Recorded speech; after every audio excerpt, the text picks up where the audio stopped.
آج ہم سنیں گے یزید کی موت کا وہ دردناک انجام جب تخت، تاج اور سلطنت اس کے کچھ کام نہ آئے، جب اس نے تنہائی میں موت کے سائے میں اپنے جرم کا انجام پایا، جسے جان کر تمہیں یقین ہو جائے گا ظالم کبھی سلامت نہیں رہتا، مظلوم کا خون کبھی رائے گا نہیں جاتا۔ کربلا کا معرکہ ختم ہو چکا تھا، امام حسین اور ان کے ساتھیوں کی شہادت ہو چکی تھی، اہل بیت کو قید و بند کی صحبتیں دی جا چکی تھی، مدینے کے دل زخمی ہو چکے تھے، کوفہ کی فضائیں خاموش ہو چکی تھی اور شام کی گلیوں میں اہل بیت کے قافلے کو ذلت سے گزارا جا چکا تھا۔ یزید بن معاویہ، وہ شخص جو خود کو خلیفۃ المسلمین کہلاتا تھا، اب اپنی سلطنت کے محل میں بیٹھا تھا۔ اس کے سامنے سروں کے نیزے، قیدیوں کے قافلے اور معصوم بچوں کے آنسو اس کی فتح کی علامت سمجھے جا رہے تھے، لیکن کیا واقعی وہ فتح مند تھا؟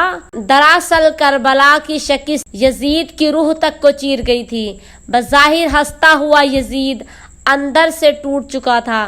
کربلا کے بعد یزید کی زندگی میں ایک عجیب تبدیلی آ گئی۔ وہ خود کو قائل کرنے لگا کہ وہ کوئی غلطی نہیں کر رہا اور بار بار اپنے درباریوں کو کہتا کہ حسین کی شہادت میں میرا کوئی کردار نہیں، مگر دل جانتا تھا سچ کیا ہے۔ یزید کی سلطنت بظاہر قائم تھی، لیکن اس کے دل میں خوف نے بسیرا کر لیا تھا۔ راتوں کو چیختا تھا، خواب میں امام حسین کا چہرہ دیکھتا تھا، کبھی روتا، کبھی دیواروں سے سر ٹکراتا، کبھی کسی درویش سے دعا کرواتا، کبھی شراب میں غرق ہو کر اپنے ضمیر کی آواز دبانے کی کوشش کرتا۔ مؤرخین لکھتے ہیں کہ کربلا کے بعد یزید نے ایک مرتبہ مدینے پر حملہ کیا۔ اسے یہ اندیشہ تھا کہ اہل بیت مدینہ بغاوت نہ کر دیں۔ اس نے مدینہ والوں پر ظلم کے پہاڑ توڑے۔ تاریخ کا وہ سیاہ باب واقعہ الحرا کہلاتا ہے۔ اس حملے میں نہ صرف صحابہ کرام بلکہ عام مسلمان بھی قتل ہوئے، عورتوں کی عصمتیں پامال کی گئیں اور مدینے کے گلی کوچے لہو سے بھر گئے۔ اس کے بعد یزید نے خانہ کعبہ پر حملہ کیا۔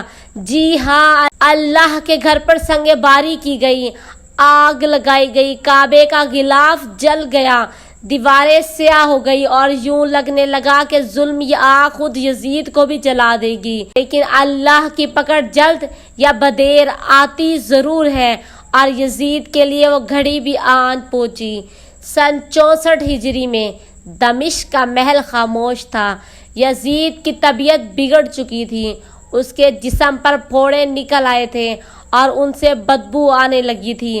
وہ خود اپنے بدن کی سڑن برداشت نہ کر پاتا، درباری بھی اس کے پاس بیٹھنے سے کتراتے۔ حکیم، طبیب، علاج کرنے والے سب بے بس ہو چکے تھے۔ یزید بستر پر تڑپ رہا تھا، مگر کوئی قریب آنے والا نہ تھا۔ اس کا جسم سڑ رہا تھا، آنکھوں سے پیپ بہہ رہی تھی اور چہرے پر ایسا درد تھا جیسے اندر سے روح چیخ چیخ کر نکلنا چاہتی ہو۔ کبھی کبھی نیم بے ہوشی میں کہتا، کاش میں نے حسین کو نہ مارا ہوتا۔ کبھی کہتا، میرے باپ نے مجھے برباد کیا، اور کبھی کہتا، کاش میں بچپن میں مر گیا ہوتا، کربلا نہ دیکھتا۔ اس کا بیٹا معاویہ بن یزید، جو خود نیک تابع انسان تھا، یزید کے اس انجام سے لرز اٹھا۔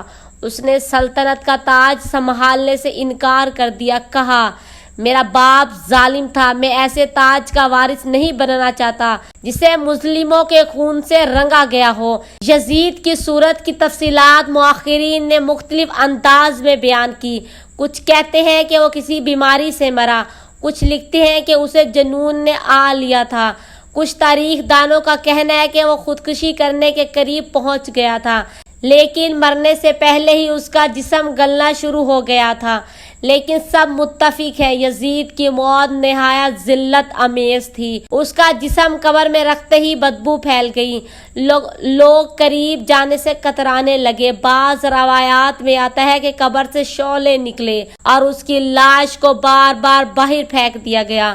دمشق کا وہ محل جو کبھی یزید کے شراب کے جاموں سے گونجتا تھا، اب سنسان ہو چکا تھا۔ کوئی اس کا ماتم کرنے والا نہ تھا، کوئی دعا کرنے والا نہ تھا، صرف ایک صدا رہ گئی تھی، یہ ہے انجام ظلم۔ یزید کی قبر آج تک نامعلوم ہے، نہ کوئی مزار نہ کوئی یادگار، کیونکہ ظالموں کی یادگاریں مٹی میں مل جاتی ہیں، جبکہ امام حسین کا مزار آج بھی چراغاں ہے، کروڑوں دلوں کا مرکز ہے۔ دنیا نے دیکھا، وقت نے لکھا کہ یزید مر گیا اور حسین آج بھی زندہ ہے۔ تو دوستو، یہ تھی یزید کی موت کی کہانی، ایک ایسا عبرت ناک انجام جو ہر ظالم کے لیے نشان عبرت ہے۔